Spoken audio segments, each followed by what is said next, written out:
চালের রুটি দিয়ে হাঁসের মাংস খেতে পছন্দ করেন না এমন লোক খুঁজে পাওয়া খুবই দুষ্কর।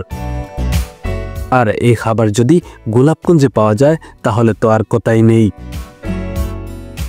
তেলচাড়া চালের রুটি আর সাথে হাঁসের মাংস, যে কথা শুনলেই যেন জিভে জল আসবে বুজন রসিকদের।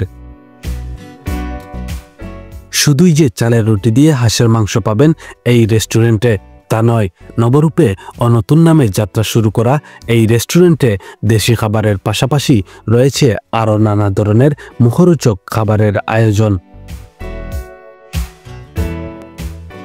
চিকেন বিরিয়ানি আছে বা গ্রিল চিকেন, ফুল গ্রিল চিকেন আছে, ফিশ আইটেমগুলো আমাদের রেস্টুরেন্টে আছে, কাবাব আছে, আরও স্পেশাল আছে আমাদের হাঁসের মাংস।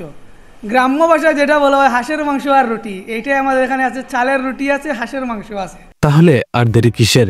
বন্ধুবান্ধব কিংবা পরিবার নিয়ে খাবারটির স্বাদ নিতে যেতে পারেন গোলাপগঞ্জের কদমতলীতে নবরূপে ও নতুন নামে যাত্রা শুরু করা গার্ডেন গ্রিল অ্যান্ড রেস্টুরেন্টে। শামিল হোসেন, জি বয়েস 24।